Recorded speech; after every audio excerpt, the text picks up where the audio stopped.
चार्तेष्वभिज्ञस्वराट् तेने ब्रह्मैर्गायादिकवये मुह्यन्ति यत्सूरया तेजो वारिमृदां यथा विनिमयो यत्र त्रिसर्गो वृषा भाव्यास्तेन सदा निरस्तपूवका सत्यपरब्रह्मणि जन्माद्यस्य हेतुर्भयादिकर्तस्य जन्म आद्यस्य जन्म अर्थात उत्पत्ति, आदि अर्थात पालन और संहार। उत्पत्ति पालन संहार जन्माद्यस्य हेतुर्भयादिकर्तस्य चार्तेष्वभिज्ञस्वराट् तेने ब्रह्म हृदय आदि कवयो। आपने ही प्रथम जीव ब्रह्मा को ज्ञान प्रदान किया था। तेने ब्रह्म हृदय आदि कवयो मुह्यन्ति यत्सूरया तेजो वारिमृदां यथा विनिमयो यत्र त्रिसर्गो वृषा धाम्ना स्वेन सदा निरस्तकुहकं सत्यं परम धीमहि। ऐसे मैं भगवान को, ऐसे मैं कृष्ण को प्रणाम करता हूँ।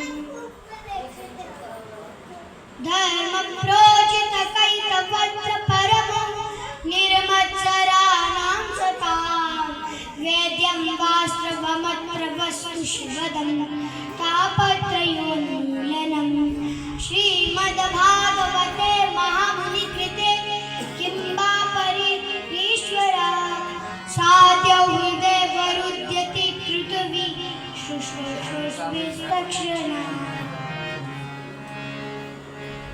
निगम कल्पतरोर्गलितं फलं शुकमुखादमृत द्रव्य संयुतं पिबत भागवतं रसमालयं मुहुरहो रसिका भुवि भावुका। निगम ये वैदिक साहित्य निगम कल्पतरु वृक्ष के समान। निगम कल्पतरोर गलितं फलं, गलितं पका हुआ फल है, गलितं फलं शुकमुखादमृत द्रव्य संयुतं। सुखदेव गोस्वामी के मुख से निकला है कि ये अमृत से भी बढ़कर हो चुका है। अमृत द्रव्य संयुतम पिबत भागवतम रसमालयम, जो भी इस भागवत के रस का पान करता है मुहुरहो रसिका भुवि भावुका, वह संसार से, भौतिक जगत से, सागर से पार हो जाता है। अब हमारा जो है समस्त अवतारों का स्तोत्र यानी कि 10 अवतार स्तोत्र अब हम गाते हैं, क्योंकि समय नहीं है। अगर समय होता तो और अच्छे से बताते। तो अभी 10 अवतार स्तोत्र गा रहे हैं, सभी अवतार स्तोत्र।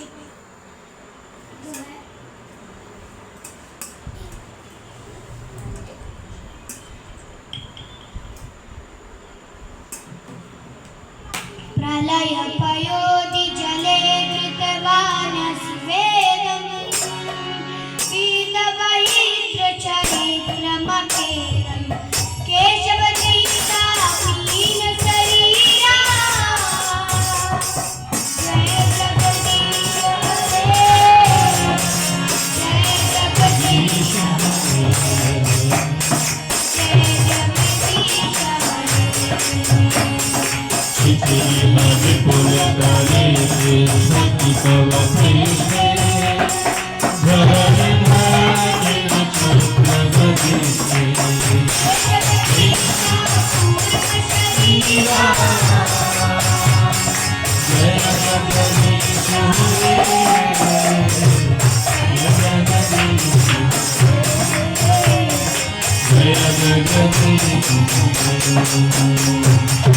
सती दर्शन सितारे करनी कवल शशि कलम कल जीवनी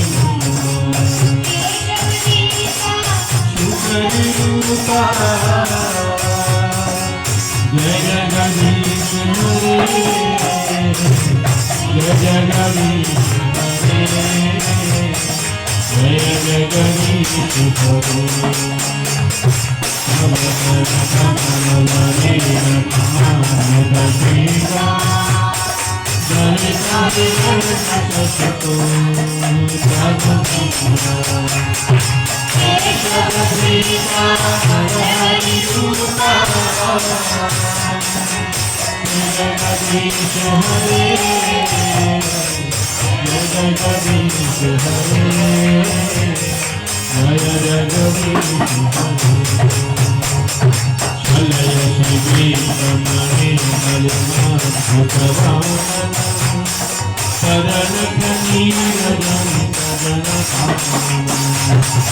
केशव भीमा वामन रूपा जय जगदीश हरे जय जगदीश हरे जय जगदीश हरे क्षत्रिय रुधिरमयी पयसि पयसि शङ्करभवतारम् रघुपति जय जगदीश हरे जय जगदीश हरे जय जगदीश हरे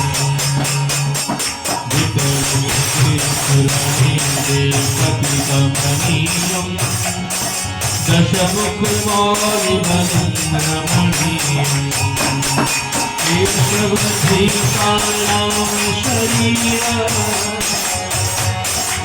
जय जगदीश हरे जय जगदीश हरे जय जगदीश सहसि बपुषति रचनङ्गलनामम्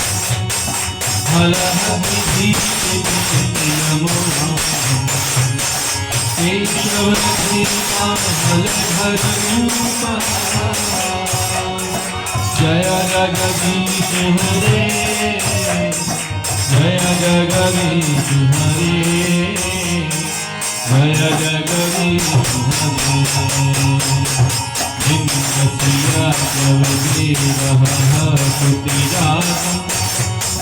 सदय हृदय दर्शित पशुधाम केशवधीका बुद्ध शरीरा जय जगदीश हरे जय जगदीश हरे जय जगदीश हरे म्लेच्छ निवहन ध्वनि गलयसि करवाला धूमकेतुमिव किमपि करालम् केशवधीका कल्पिशरीरा जय जगदीश हरे जय जगदीश हरे जय जगदीश हरे श्री जय श्री जय श्री जय श्री जय शिवमुदितमुदारम् शृणु सुखदं सुवधं सबरसारम् केशवधीकार दशविभूषा जय जगदीश हरे जय जगदीश हरे जय जगदीश स्थिति चांस कला पुंसां कृष्णस्तु भगवान स्वयं इंद्रियारि व्याकुलं लोकं हृदयन्ति युगे युगे। एते चांस कला पुंसां भगवान के वैसे तो अवतार असंख्य हैं, किंतु उनमें से प्रमुख 24 हैं और उन 24 में से प्रमुख 10 हैं और उन 10 में से प्रमुख 2 हैं, राम और कृष्ण। किंतु जो परम ईश्वर है वो कौन है? एते चांस कला पुंसां कृष्णस्तु भगवान स्वयं, कृष्ण ही भगवान स्वयं है। इंद्रियारि व्याकुलं लोकम, जब इंद्र के दुश्मन परेशान करते हैं तो भगवान हर युग युग में जन्म लेते हैं। अब हमारे श्री व्यासदेव जी ने 17 पुराण लिख दिए, 108 उपनिषद लिख दिए, 4 वेद लिख दिए, 17 पुराण लिख दिए, कितने सारे ग्रंथ लिख दिए, फिर भी उनको कोई शांति नहीं मिली। थोड़ी सी भी शांति उनके मन में नहीं हो रही, संतुष्ट नहीं हो रहे। मैंने इतने सारे 17 पुराण, 108 उपनिषद, 4 वेद लिख दिए, किंतु फिर भी मुझे शांति प्राप्त नहीं हुई।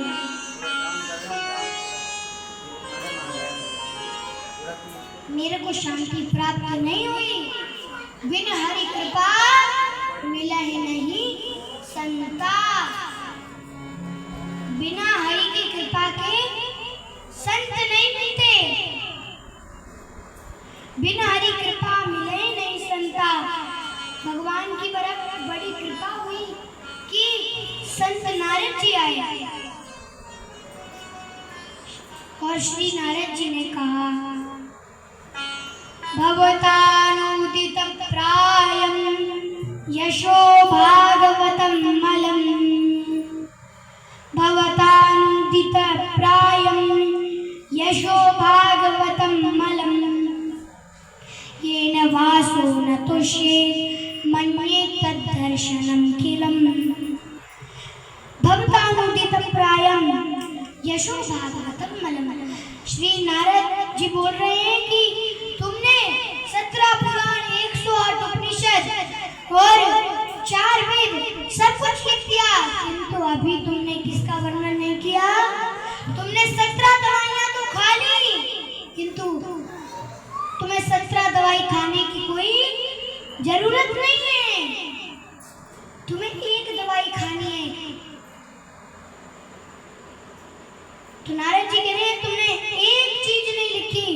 तुमने हर किसी की बात को, जैसे गरुड़ पुराण, नारदीय पुराण, ब्रह्म वैवर्त पुराण, लिंग पुराण, सब देवताओं के बारे में वर्णन कर दिया, किंतु तुमने परम परमेश्वर भगवान श्री कृष्ण का बारे में वर्णन नहीं किया।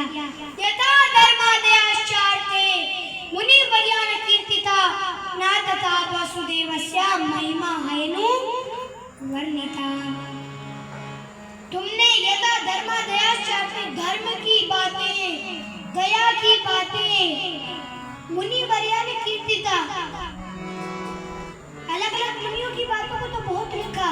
ना तथा वासुदेवस्य, वसुदेव के पुत्र वासुदेव, जैसे कश्यप के पुत्र काश्यप, इसी प्रकार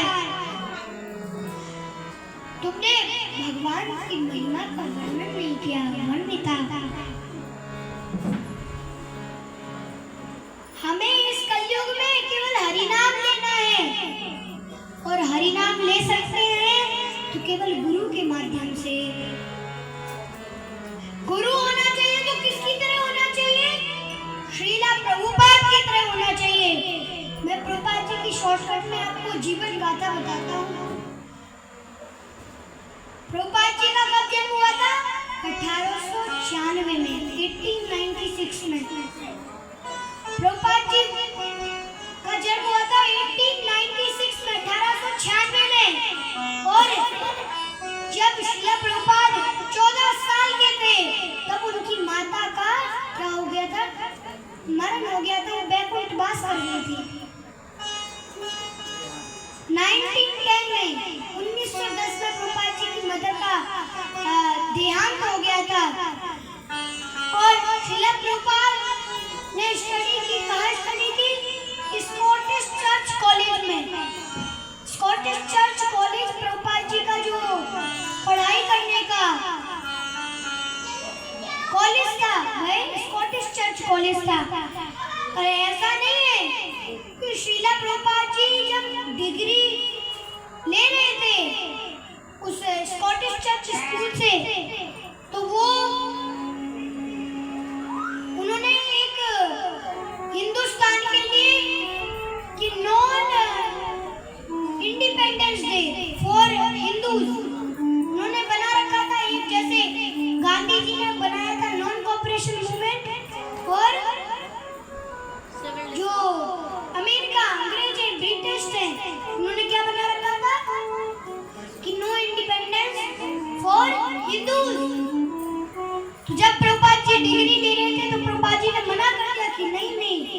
मैं ऐसा काम नहीं करूंगा। और ये भी नहीं कि श्रील प्रभुपाद जी गांधी जी के साथ कुछ नहीं थे। श्रील प्रभुपाद जी ने गांधी जी के साथ ज्वाइंट नॉन कोऑपरेशन मूवमेंट में भी रहे। और श्रील प्रभुपाद के गुरु श्रील भक्ति सिद्धांत सरस्वती ठाकुर जब श्रील प्रभुपाद से मिले, यानी कि जब श्रील प्रभुपाद श्रील भक्ति सिद्धांत सरस्वती ठाकुर से मिले, तो भक्ति सिद्धांत सरस्वती ठाकुर ने सोचा कि श्रील प्रभुपाद की इंग्लिश इतनी अच्छी है कि यदि जब वह इंग्लिश बोलेंगे तो जो अंग्रेज भी होते हैं वही भी इंग्लिश डिक्शनरी निकाल के देखेंगे कि प्रभुपाद जी बोल क्या रहे हैं। तो श्रील भक्ति सिद्धांत सरस्वती ठाकुर ने विचार किया और कहा कि अरे प्रभुपाद, पहले प्रभुपाद जी का नाम अभय था, तो भक्ति सिद्धांत सरस्वती ठाकुर ने कहा अभय तुम मेरे लिए एक छोटा सा काम कर सकते हो। तो श्रील प्रभुपाद ने कहा आप तो मेरे गुरु हैं, आप जो कहेंगे वही मैं करूंगा। जब ऐसे बोला तो श्रील प्रभुपाद को श्रील भक्ति सिद्धांत सरस्वती ठाकुर ने कहा कि तुम क्या भगवत गीता को इंग्लिश में ट्रांसलेट करो। तो इतना ही सुनते ही श्रील प्रभुपाद जी ने गुरु मुखा पद्म वाक्य चित्ते से करिया क्या, गुरु के वाक्यों को अपने चित्त में रख लिया और एक करने लग गए और उसको लिखने लग गए। उन्होंने started translation in English, Bhagavad Gita को ट्रांसलेट करने लगे किसमें? इंग्लिश में। और जब प्रभुपाद जी अपनी फैक्ट्री से लौट रहे थे, प्रभुपाद जी ऐसा नहीं है प्रभुपाद जी की पहले से प्रभुपाद जी सन्यासी नहीं थे। प्रभुपाद जी की एक प्रयागराज में फार्मेसी थी, दवाई की दुकान थी। प्रभुपाद जी जब वहां से लौट रहे थे, घर पे आए, आज सबमिट करने जाना था गुरुदेव को। तो प्रभुपाद जी ने देखा कि अरे वो कागज कहाँ गए। तो प्रभुपाद जी ने पूछा अपनी पत्नी से कि वो कागज कहाँ गए, हर जगह ढूंढ लिए मैंने। तो उनकी वाइफ ने कहा अरे वो तो मैंने रद्दी समझ के कबाड़ी वाले को बेच दिए। जब इतना सुना और क्या बोला कि मैंने कबाड़ी वाले को बेचकर घर में चाय दी थी, इसलिए चाय खरीद ले आई मैं। प्रभुपाद जी ने उसी टाइम बोला टी और मम्मी, तो उनकी पत्नी ने टी चूज किया। तो श्रील प्रभुपाद उसी समय घर से निकल गए और श्रील वृंदावन धाम में आए और राधा दामोदर मंदिर में 10 साल तक किताबों 80 ग्रंथ लिखे प्रभुपाद जी ने। और फिर कहाँ गए? प्रभुपाद जी को पता था कि पूरे वर्ल्ड का सबसे बड़ा और सबसे महंगा देश कौन है? न्यूयॉर्क। तो प्रभुपाद जी ने मकसद बनाया कि पहले वहां भेजेंगे, वहां से पूरे वर्ल्ड में भेजेंगे। और प्रभुपाद जी फिर शिप से गए। समझ रहे हैं आप कि शिप से, वो भी 70 साल का एक व्यक्ति शिप में जा रहा है। और पता नहीं कितने दिनों की यात्रा होती है। उसमें श्रील प्रभुपाद को 2 बार हार्ट अटैक आया, फिर भी अपने मकसद को छोड़ा नहीं प्रभुपाद जी ने। प्रभुपाद जी जब जा रहे थे तब कोई कपड़ा नहीं, कोई वस्त्र नहीं, एक सूटकेस लेके जा रहे थे जिसमें क्या थी? श्रीमद् भागवतम थी। प्रभुपाद जी यही सोच रहे थे कि मैं अकेला हूँ, मैं सब कुछ नहीं कर सकता, मैं अकेला हूँ, सब कुछ नहीं कर सकता। किंतु इसका मतलब ये थोड़ी है कि मैं कुछ भी नहीं कर सकता। मैं कुछ तो कर सकता हूँ और मैं कुछ करके सब कुछ भी कर सकता हूँ। प्रभुपाद जी इसी को सोचकर न्यूयॉर्क में पहले टॉमकिंस रोड पर पहुंचे, पार्क में। और प्रभुपाद जी जब वहाँ पहुंचे तो वहाँ यूएस वेटिनम का वॉर चल रहा था, युद्ध चल रहा था। और जो हिप्पीज़ों ने अमेरिका को डिवाइड कर दिया था। एकदम गलियों पे, रोडों पे हिप्पीज़ नशा करते हुए, सिगरेट पीते हुए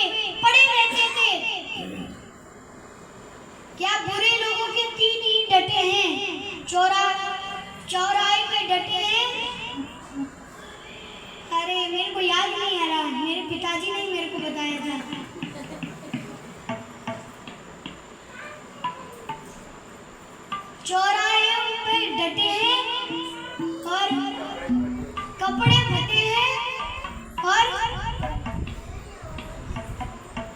और तल लटे हैं, उनके 3 ही पते हैं।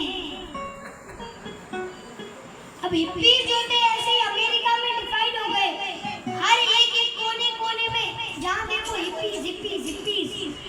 अब प्रभुपाद जी ने कहा तुम नशा क्यों करते हो? तो एक हिप्पी ने कहा मैं नशा इसलिए करता हूँ, I want to stay high, मेरे को स्टे हाई रहना चाहता हूँ, मैं हाई रहना चाहता हूँ। ऐसे ही जब हम गंगा जी में गए थे तो एक बाबा मिले थे, हमसे पूछा आप चिलम क्यों पीते? उन्होंने हमसे बोला कि चिलम जलाओ, हमारी चिलम जला दो। तो मैंने तो नहीं जलाया, मेरे भ्राता ने चिलम जला दी।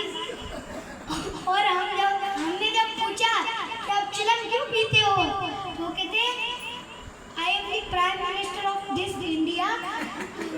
जब पीते हैं हम इसको तो हमारा परमात्मा से मिलन हो जाता है। अब ऐसे ही यहाँ हिप्पी बोल रहे हैं कि I want to stay high.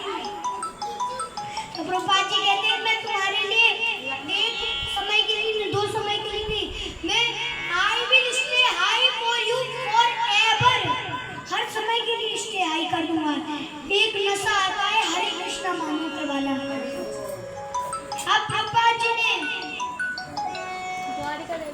Prabhupada ji ने जब एक हिप्पी को ऐसे बोला तो उसने इकट्ठा किया, ऐसे कर करके बहुत सारे हिप्पी इकट्ठा हो गए।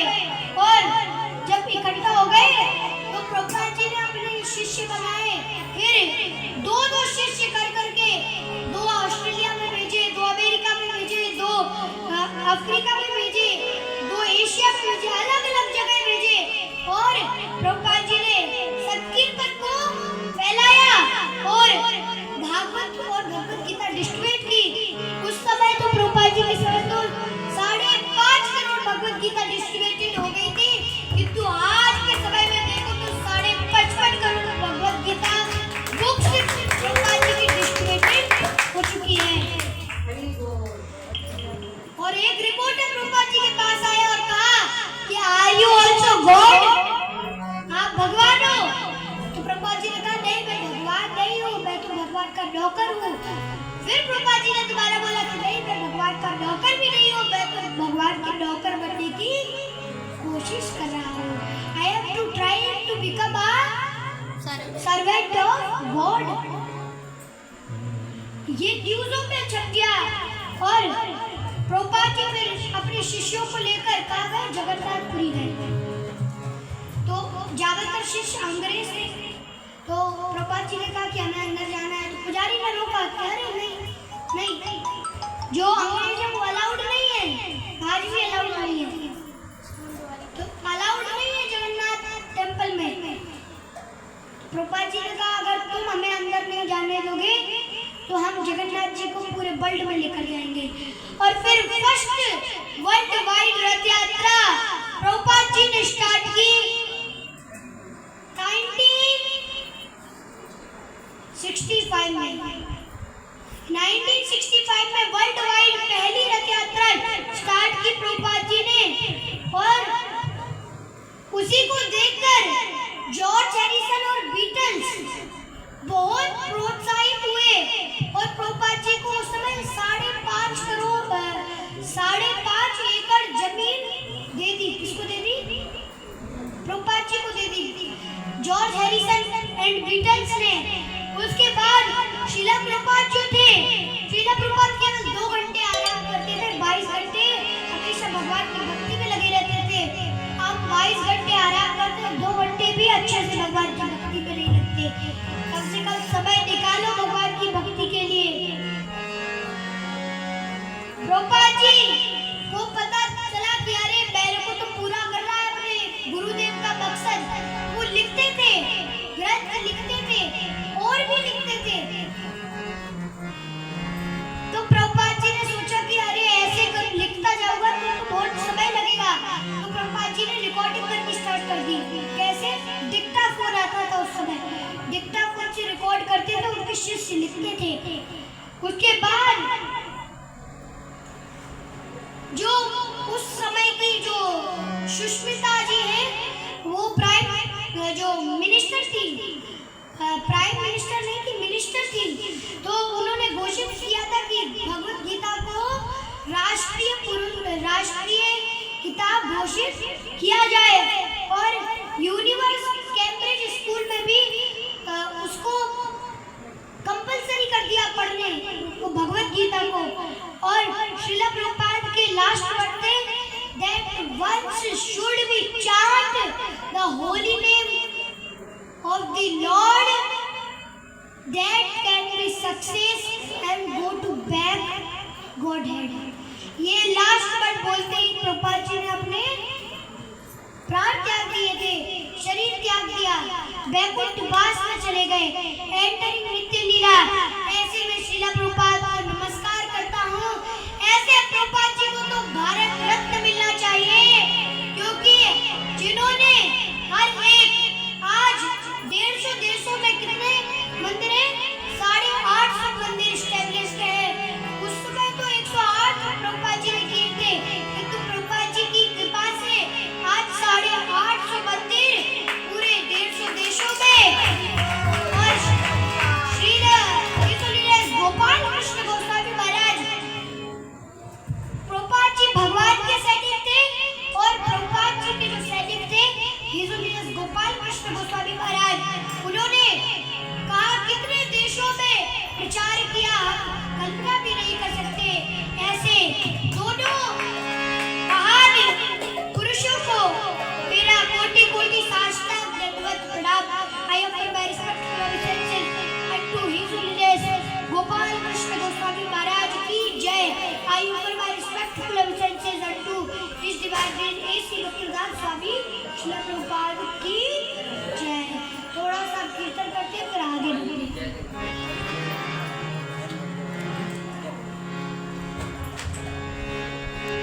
मुकुंद माधव गोविंद बोल, केशव माधव गौर हरि बोल। मुकुंद माधव गोविंद बोल, केशव माधव गौर हरि बोल। मुकुंद माधव गोविंद बोल, केशव माधव गौर हरि बोल। हरि बोल हरि बोल, गौर हरि हरि बोल।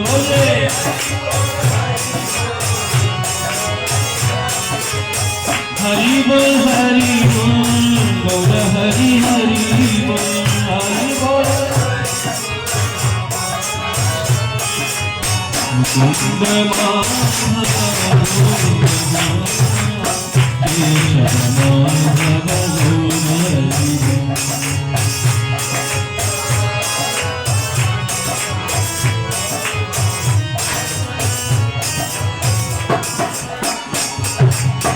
नाम प्रभु का है सुखकारी, नाम प्रभु का है सुखकारी, पाप कटेंगे क्षण में भारी। नाम प्रभु का है सुखकारी, क्षण में भारी। नाम का पीने अमृत घोल, नाम का पीने अमृत घोल। गोविंद बोल, मुकुंद माधव गोविंद बोल, केशव माधव गौर हरि बोल।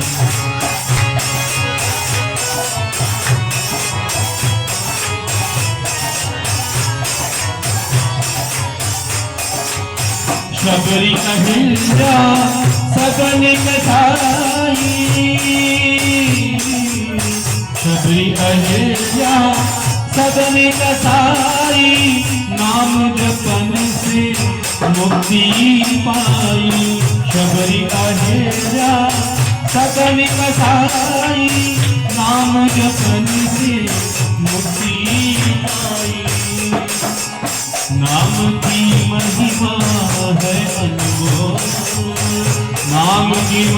है अनमोल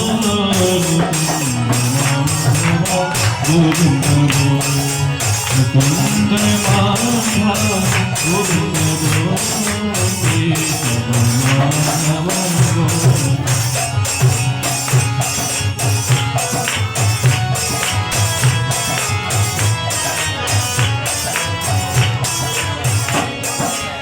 जगन्नाथ स्वामी जय जगन्नाथ जय जगन्नाथ स्वामी जय जगन्नाथ जय जगन्नाथ स्वामी जय जगन्नाथ जय जगन्नाथ स्वामी जय जगन्नाथ।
समय के भाव से हमें चलना है क्योंकि समय बहुत बढ़ता जा रहा है और हम बहुत डीप में चले जा रहे हैं।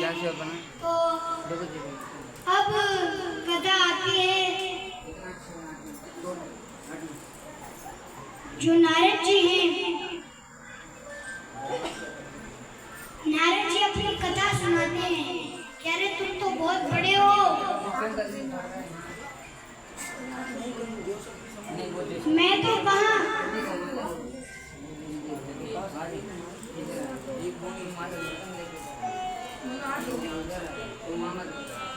मैं तो कहाँ, एक बालक था छोटा सा, दासी पुत्र था। मेरी माता चतुर्मास में साधु संतों को भोजन खिलाती थी, और जब भोजन खिलाती थी रोज की तरह एक दिन वह दूध लेने जब गई तब एक सांप ने मेरी माता को डस लिया और मेरी माता का देहांत हो गया। मैं जब छोटा था तब मेरे को तो पता नहीं था कि कैसे देह संस्कार किया जाता है, तो मैंने अपनी माता को अपने घर में डाला और घर के साथ जला दिया। घर के साथ जला दिया। मेरी आंखों से आंसू आ रहे थे, एक आ रहा था, एक आंख से आ रहा था ठंडा आंसू और एक आंख से आ रहा था गर्म आंसू। ठंडा आंसू किसका आ रहा था? पहले गर्म आंसू। गर्म आंसू क्यों आ रहा था? क्योंकि माता चली गई, एक संबंध था। और ठंडा आंसू क्यों आ रहा था? क्योंकि चलो अगर मैं भक्ति में लगता और कोई बाधा देता तो मेरी माता बाधा देती। भगवान ने जो किया अच्छा किया। सो एक ठंडा एक गर्म।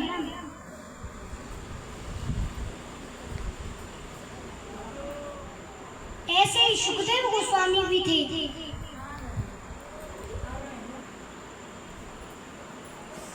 सुखदेव गोस्वामी की अमर कथा आती है कि जो पार्वती जी ने कहा कि आप तो हमेशा अमर रहते हैं, हमें भी कभी कोई ऐसी जो भी जड़ी बूटी आपने खाई हो वो हमें भी दे दें जिससे हम भी अमर हो जाएं। तो शिव जी ने कहा मैं तुम्हें अमर कथा सुनाता हूँ, पहले बाहर देख के आओ कि कोई है तो नहीं, यदि कोई सुन लेगा तो वो भी अमर हो जाएगा।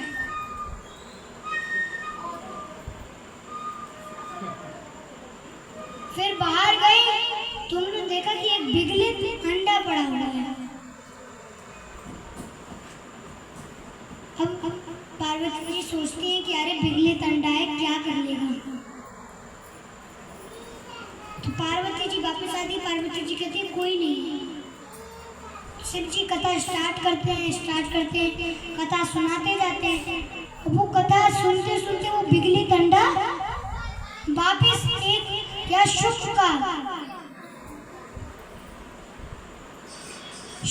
तोता, छोटा सा तोता बनके आ जाता है, पार्वती जी के पीछे बैठ जाता है।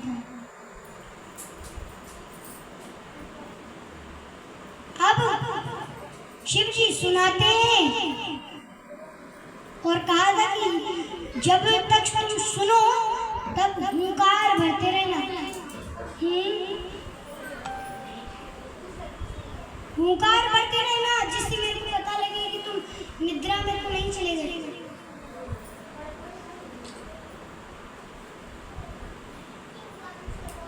अब जब नवम स्कंद आया तो जो पार्वती जी थी उनको निद्रा आ गई और फिर जब उठी तो 11वां स्कंद चल रहा था। तो कहा स्वामी मैं तो दसम स्कंद तो सुन ही नहीं पाई, बीच की कथाएं तो सुन ही नहीं पाई। तो शिव जी ने कहा फिर हुंकार कौन बन रहा था? तो उन्होंने देखा कि अरे ये शुक कथा सुन रहा था, ये अमर हो गया, उसको मारने के लिए शिव जी ने अपना त्रिशूल उठा लिया और वहां व्यासदेव की पत्नी क्या जमाई ले रही थी। उस समय के लोग भी बड़े होते थे। अब जमाई ले रही थी तो वो हाथ नहीं लगाई थी, ऐसे जैसे हाथ लगाते हैं वो लगाई नहीं थी, वो सीधा मुंह खोल के वासी ले रही थी। तो शुक आया और उन्हीं के पेट में घुस गया।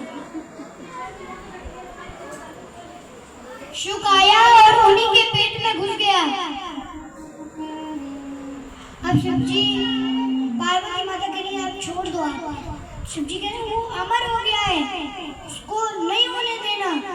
तो व्यासदेव की पत्नी कहती है अब तो वो मेरे पेट में चला ही गया है, अब वो तो अमर हो ही चुका है, आप मेरे को मारोगे तो मैं मर जाऊंगी, तो छोड़ दीजिए।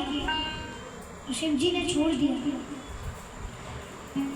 फिर 12 साल तक गर्भ में रहे सुखदेव गोस्वामी। कहा 9 महीने में पेट इतना बड़ा हो जाता है, 12 साल में क्या रखा होगा।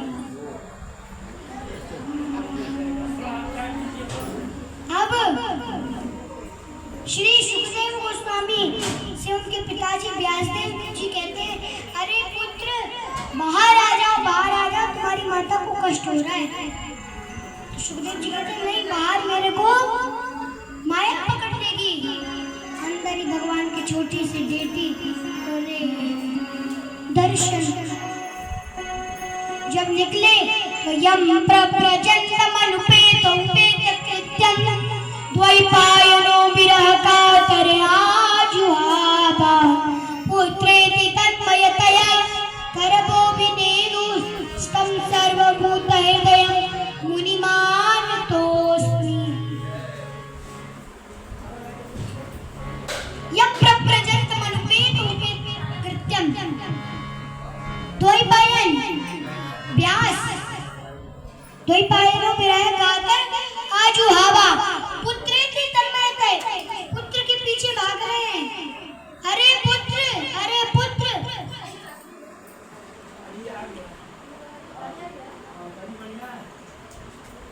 रुको। तो वहाँ कुछ तरुणियां मिलती हैं। जैसे जब सुखदेव गोस्वामी जाते हैं तब तो भाई आराम से स्नान करती रहते हैं। जब जैसे ही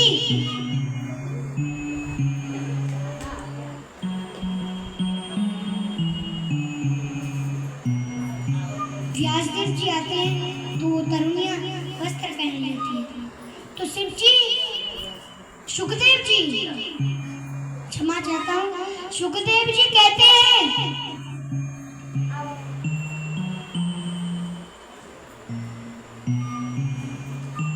सुखदेव जी नहीं, व्यासदेव जी कहते हैं कि अरे मेरा पुत्र गया तो आपने वस्त्र धारण नहीं किए, और वो भी तो यवन है, और मैं जब आया तो आपने वस्त्र धारण किए।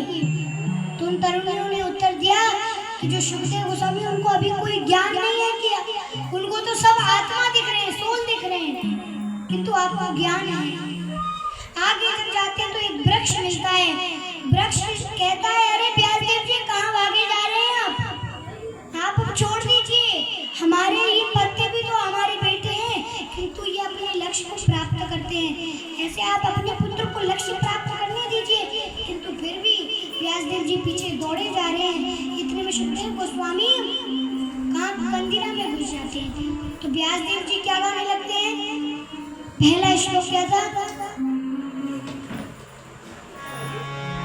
बरहा पीडम नटवर बपु कर्णयो कर्णिकारं विप्रदमास कनक कपिशं वैजयन्तीं च मालां रंद्रां वेणुवदन सुदय पूरयन्नोपवृन्दे श्रीराम सुपदरमणं प्राविश्य गीतिकीर्ति।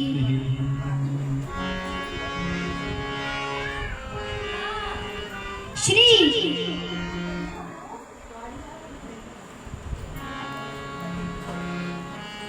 जब यह श्लोक बोला तो सुखदेव जी सोचते अरे बहुत कितना अच्छा स्वरूप है,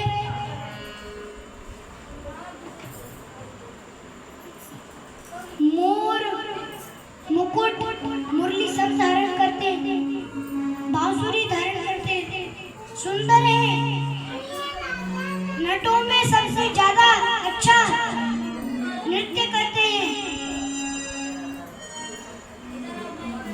किंतु सुखदेव गोस्वामी कहते हैं जो सुंदर लोग होते हैं वो बहुत धोखेबाज होते हैं, छोड़ो। तो फिर दूसरा श्लोक गाते हैं व्यासदेव जी,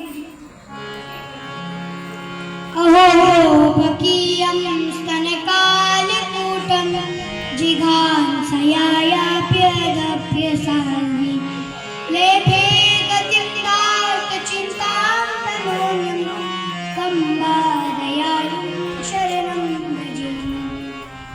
व्यासदेव जी जब गाते हैं अहोबकीयं स्तनकालकूटम, अहो बकासुर की बहन पूतना अपने स्तनों में कालकूट जहर लगा के आई थी। अहोबकीयं स्तनकालकूटम जिघांसाया अदप्य साध्वी लेभे गतिं धार्त चिंतां तनोन्यम। उसको भी भगवान ने मां की गति प्रदान की। ऐसे दयालु की शरण को छोड़कर मैं और कहां जा सकता हूं। यह श्लोक सुना तो उन्होंने सोचा कि अरे अभी तो ये सुंदर युग है, अभी तो दयालु भी है ये। तो शुकदेव गोस्वामी की उसी समय समाधि टूटी और वो दौड़ते हुए सीधे कहा व्यासदेव जी के चरणों में गिर गए और कहा कि यह श्लोक मेरे को दोबारा सुनाना। व्यासदेव जी ने कहा पहले घर चलो फिर सुनाता। शुकदेव जी भी बहुत बड़े ज्ञाता बने। आगे समय तो नहीं हमारे पास, हम जल्दी जल्दी बढ़ रहे हैं। अब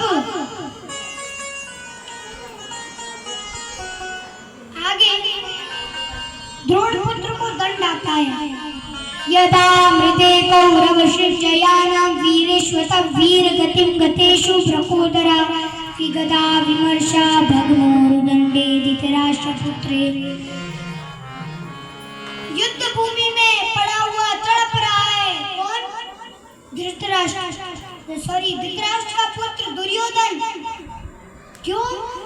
क्योंकि प्रकोदरा भी गदा विमर्शा, प्रकोदरा अर्थात भीम की गदा प्रहार से भग्नोरुदण्डे धृतराष्ट्र पुत्रे, उसकी जो जंघा है वो टूट गई। भग्नोरुदण्डे धृतराष्ट्र पुत्रे, तो जो उसका भर्तृप्रिया द्रोणारिति स्म पश्यन् कृष्णा सुतानां स्वपतां शिरांसि उपाहारात् विप्रमेव तस्या जुगुप्सितं कर्म विगर्ह्यन्ति।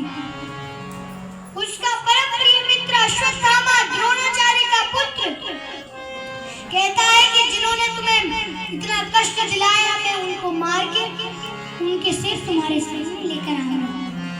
किंतु भगवान तो सब जानते थे, इसलिए भगवान ने शिविर चेंज कर दिया, एक्सचेंज कर दिया। उसके बाद उसको लगा कि यही है, और सोते हुए बच्चों के सिर को काट के ले आया। तो जब दुर्योधन के पास लाया तो दुर्योधन ने कहा